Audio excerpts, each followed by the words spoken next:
Students, मैं अपने channel math magnet की तरफ से तमाम देखने वालों को, तमाम स्टूडेंट्स को वेलकम करता हूं। आज हमने स्टार्ट करना है चैप्टर नंबर 7 क्लास 9th, जिसका नेम है लीनियर इक्वेशंस एंड इनइक्वालिटीज़। नाम इसका क्या है? Linear equations and inequalities. Linear यानी यकदर्जी मसावातें और इनइक्वालिटीज़। इनइक्वालिटीज़ क्या होती हैं हमारे पास? यानी ना बराबरी, जिसमें ग्रेटर देन लेस देन का सिंबल यूज़ हो रहा हो। इसके दो पोर्शन हैं। पहला हम लीनियर इक्वेशन को डिस्कस करेंगे, फिर इनइक्वालिटीज़ पर दूसरे नंबर पर जाएंगे। पहले पोर्शन में हमारे पास लीनियर इक्वेशंस हैं, उसको डिस्कस करेंगे। लीनियर इक्वेशन होती क्या है, ठीक है। उसके बाद इनकी जनरल फॉर्म क्या होती है, उसके बाद इसको सॉल्व कैसे किया जा सकता है, ये सारी चीज़ें इसी लेक्चर में, और एक उसके रिलेटेड एग्जाम्पल भी करवाऊंगा। ये सारे चीज़ें इसी लेक्चर में करवाई जाएंगी। तो अब हम अपने लेक्चर का बाकायदा आगाज़ करते हैं। पहले नंबर पे मेरे पास है पड़ा लीनियर इक्वेशन। क्या है पड़ा? Linear equation. Linear equation, the equation या an equation having degree 1 is called linear equation.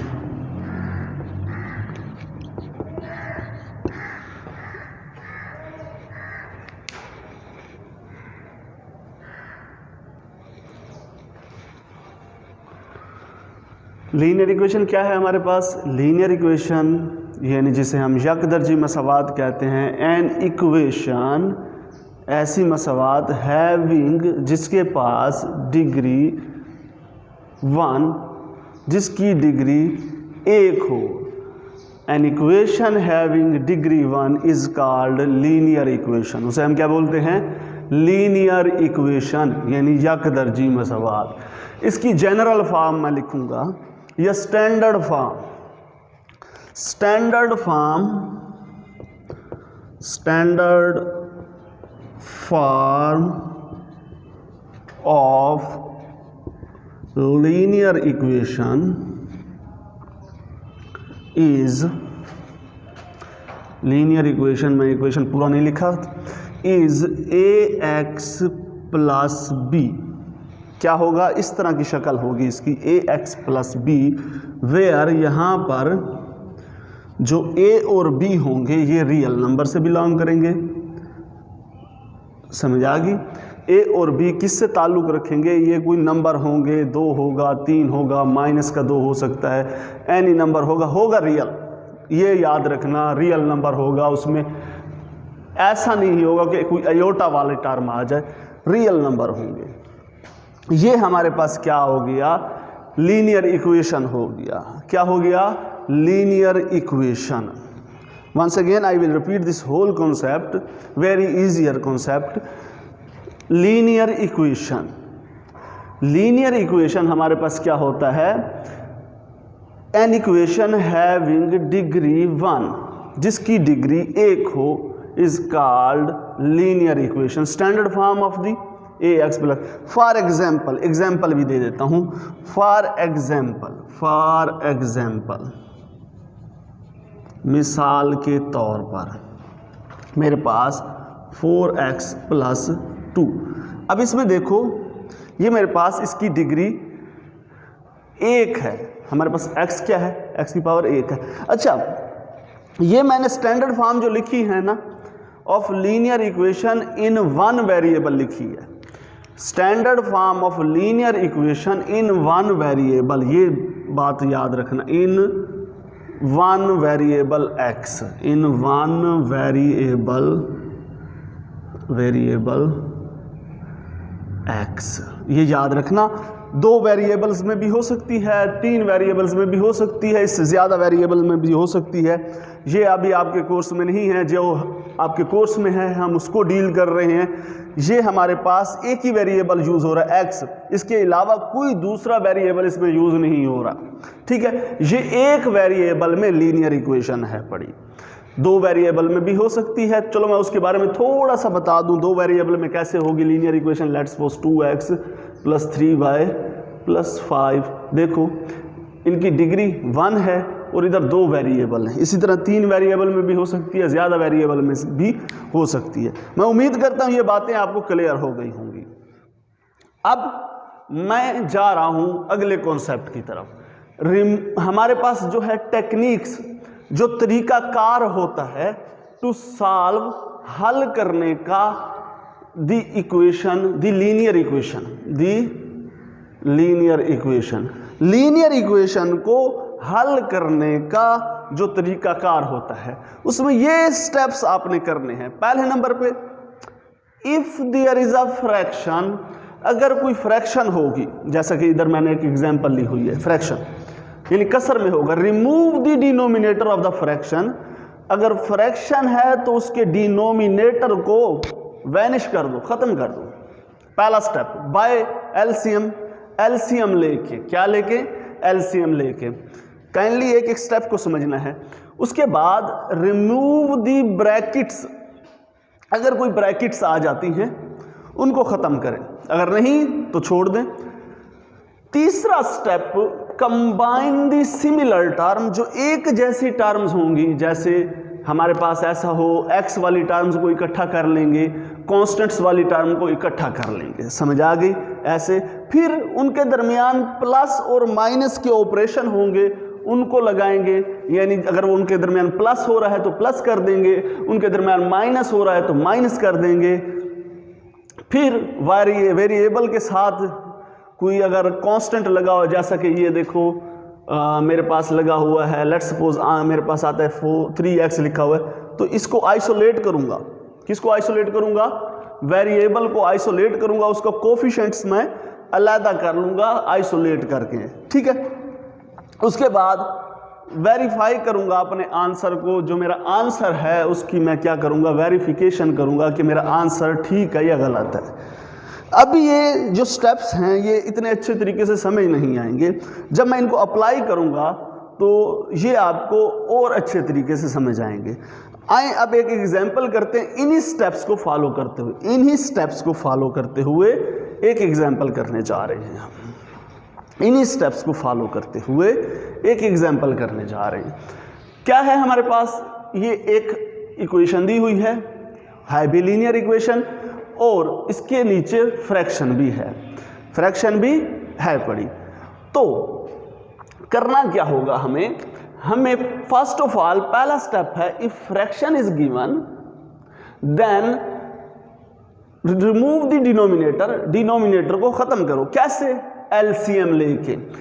2, 3 और 6 का एलसीएम बड़ी सिंपल सी बात है 2, 3, 6 का एलसीएम तो आप सबको आता है, ये क्या आएगा, 6 ही आता है, इसको समझाने की ज़रूरत ही नहीं है, मेरे ख्याल ये बहुत ही सिंपल बात है।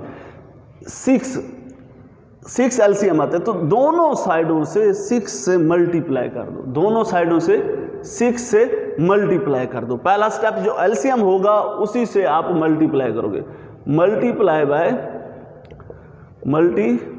Bye 6 on both side. 6 कहाँ से आया, इसका इन सारों का एलसीएम, 6 इससे ज़रब खाएगा, 6 मल्टीप्लाइड बाय 3x/2, फिर 6 इससे ज़रब खाएगा x-2, इसको ब्रैकेट लगा दो तो ज़्यादा बेहतर है, ब्रैकेट मैं सही करके लगा दूँ, सॉरी, इसको ब्रैकेट लगा दो तो ज़्यादा बेहतर है, ओवर 3, फिर 25 मल्टीप्लाइड बाय 6, जिससे मल्टीप्लाई करना है, और नीचे एक 6 इसका पहले से मौजूद था।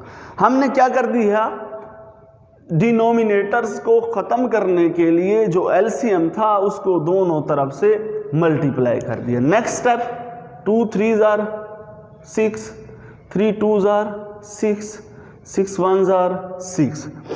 अब अगला काम जो करना है आपने इनको आपस में मल्टीप्लाई करना है। तो कितना है 3 3 जार 9x, फिर ये -2 लगा के x -2, फिर 6 6 से कैंसल 25 1 जार 25, ये आ गया। नेक्स्ट पहला स्टेप हो गया रिमूव द ब्रैकेट्स। बाजुकात ब्रैकेट्स नहीं होंगी तो छोड़ दो, वो तो काम पहले से होगा। इधर एक ब्रैकेट मौजूद है, इसको रिमूव करते हैं।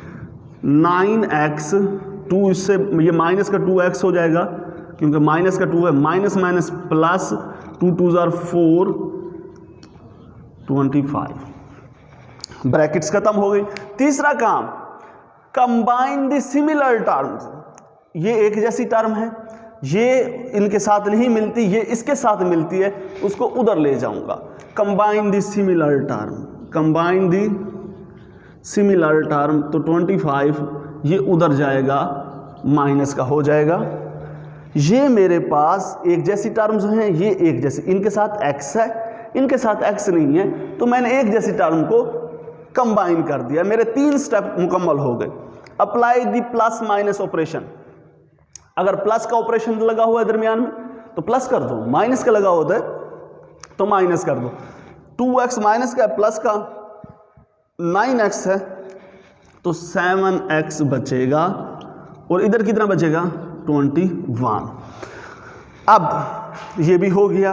तीसरे नंबर पे आइसोलेट द वेरिएबल। वेरिएबल के साथ जो चीज़ मौजूद है उसको ख़त्म करो, यानी वेरिएबल को आइसोलेट कर दो, अलग कर लो। मैं इसको अलग करने जा रहा हूँ 7 से, इसको भी और इसको भी। 7 3 जार 21। x मेरे पास किसके बराबर आ गया, x मेरे पास where x is equal to 3, ये मेरे पास आंसर आ गया। Now last step is to verify the answer. आखिरी जो स्टेप होगा, हमने अपने आंसर को वेरीफाई करना होगा, अपने आंसर को वेरीफाई करना होगा। अब आप एक काम करेंगे, इस पूरे वाइट बोर्ड को नोट कर लें, ठीक है, इसका स्क्रीनशॉट ले लें। मैं इसमें से कुछ हिस्सा रेस करने जा रहा हूं, उसके बाद मैं इसको वेरीफाई करके दिखाता हूं, और उसके बाद आप बाद में इसको नोट कर लीजिएगा, या पहले आप साथ साथ नोट करते जाएं तो ये ज़्यादा बेहतर होता है। मैं इसको रेस कर रहा हूँ, इधर मैं वेरीफाई करके दिखाता हूँ आपको।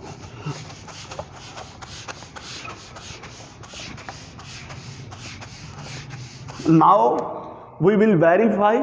अब हम वेरीफाई करेंगे, किसको वेरीफाई करेंगे, जो x की वैल्यू है 3, वो इस इक्वेशन को वेरीफाई करनी चाहिए, ठीक है। नाउ वेरिफिकेशन, क्या वेरिफिकेशन, अब हम वेरीफाई करने जा रहे हैं। वेरीफाई करने जा रहे हैं किस वैल्यू के लिए, for x is equal to 3, जो सोल्यूशन निकला है, for x is equal to 3। किस में पुट करोगे, इसमें क्या है 3x ओवर 2, क्या है पड़ा 3x over 2 minus x minus 2 over 3 is equal to 25/6। जहां भी x नजर आए वहां पे 3 पुट करना है, किसके लिए, 3 के लिए। इधर x को 3 पुट करो ओवर 2, माइनस इधर x को 3 पुट करो ओवर 3, 25/6, ठीक है। 3 3 जार 9/2। अब क्या होगा, इसमें से 3 में से 2 चला जाएगा, 1 बचेगा, बाई 3 इज इक्वल टू 25/6। वही काम दोबारा इसको मैं इधर हल कर रहा हूँ। इसका एलसीएम 6 आएगा, 6 से दोनों तरफ से मल्टीप्लाई कर दो, क्या कर दो, 6 से दोनों तरफ से मल्टीप्लाई कर दो, यानी दो। अब चलो इसको इस साइड पे रहने दो, बस इसी साइड को मैं हल करता हूँ, अभी निकल आएगा। इसी साइड को मैं एलसीएम ले लेता हूँ, इसी साइड का। इस साइड का एलसीएम क्या आएगा, 6 6 2 3 जार 6, 3 9 जार 27, 3 2 जार 6, 2 1 जार 2, उधर क्या है 25/6, तो ये कितना आएगा 25/6 इज इक्वल टू 25/6। अगर दोनों साइडें बराबर आई, it means that you have got the correct answer, you have got the correct solution. ठीक है, ऐसा सोल्यूशन, ऐसी वैल्यू, अब मैं एक सोल्यूशन की डेफिनेशन भी इसी से करता जाऊंगा, ऐसी वैल्यू जो ओरिजिनल इक्वेशन को दुरुस्त साबित करे, ट्रू साबित करे, वो वाला क्या होता है, उसका सॉल्यूशन होता है। क्या होता है, उस इक्वेशन का सॉल्यूशन होता है। अब मैं सॉल्यूशन ऑफ द इक्वेशन, अब इसका सॉल्यूशन क्या होगा, इसका हम लिखेंगे सॉल्यूशन सेट, यानी एस एस, वो मेरे पास क्या था 3 है।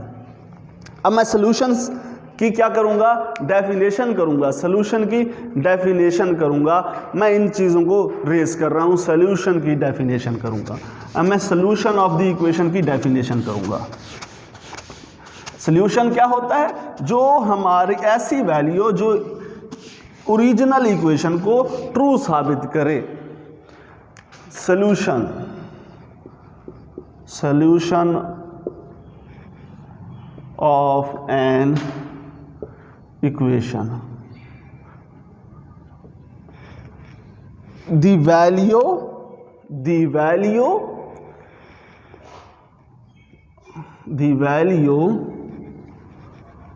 of variable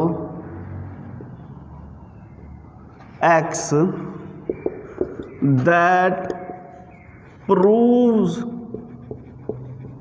the equation true is called solution of equation। वो इक्वेशन का क्या कहलाएगी, सॉल्यूशन कहलाएगी। समझ आ गई। आखिरी कॉन्सेप्ट, एक होती है इक्विवेलेंट। क्या होती है, इक्विवेलेंट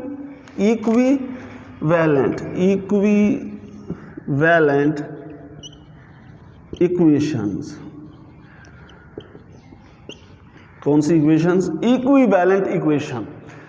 इक्विवेलेंट इक्वेशन कौन सी होती हैं, द इक्वेशंस, इक्विवेलेंट इक्वेशंस कौन सी होती हैं, the equations having the same solution. Let's suppose एक इक्वेशन मेरे पास ये थी, इसका सॉल्यूशन 3 है। कोई ऐसी दूसरी इक्वेशन जिसका सॉल्यूशन 3 आए, वो और ये इक्वेशन क्या होंगी, इक्विवेलेंट इक्वेशंस होंगी। The equations having common solution